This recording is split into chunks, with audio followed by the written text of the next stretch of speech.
Rogers. Good evening to everybody. I'm a new resident here in Norco. About a year ago, bought my foreclosure properties up in the hill. I came here for two specific things that I was looking for. I now have two little girls. I want to have them ride horses as soon as I can. They're little. They're 2.5 and 3 months at this point. They're not quite old enough. But in the future, I'd really like to get involved because I've lived for many years in the past. I don't have horses now, but I want to have them. But I also came here not only for the horses, but because there's a freedom out here in Norco that I feel here that I don't feel anywhere else in Southern California. I've lived in a lot of places. I've lived in LA, I've lived in Orange County, I've lived a lot of different places, even different states, places like that.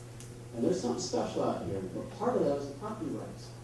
Part of what I came out here to get was to get away from people telling me what to do with every little inch of my property. Now, I want to have horses. And I also don't want someone putting a 2,500 square foot monstrosity next to my house or a 7,000 foot monstrosity next to my house. But the answer to the problem is not to regulate me if I want to put a 30 by 30 foot barn or something like that. Okay? Now, since I happen to be a lawyer also, I tend to look at these things in a legal fashion. And I can't get away from that. It's part of my integrated thing. I believe in that flag and I believe in the Constitution. And I also believe that I bought property rights when I bought my property. Okay? There are two major problems that I see with this proposal that's come down. And I gotta admit, I haven't read it all in detail, I haven't analyzed it, but if I have to, I will. And I think there's another few lawyers on it that might too.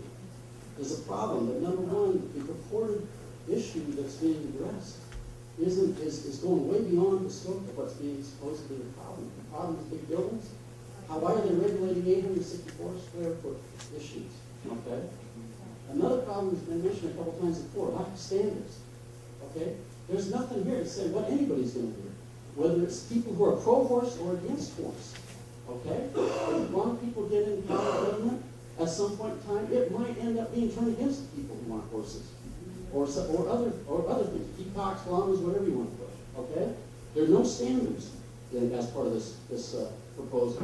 The other problem that really kind of bugs me is that life is not permanent.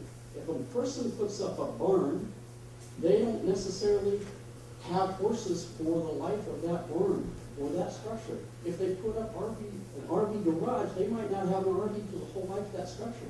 So if I put up a barn and later on I decide I want to put my RV in there, or I'd love to be able to do that, but according to this legislation, at least the way I'm looking at it, I have to now turn around and go get a variance and go back to change my CUP. Anyway, thank you very much. I think there's a few flaws, and I think we should look at it.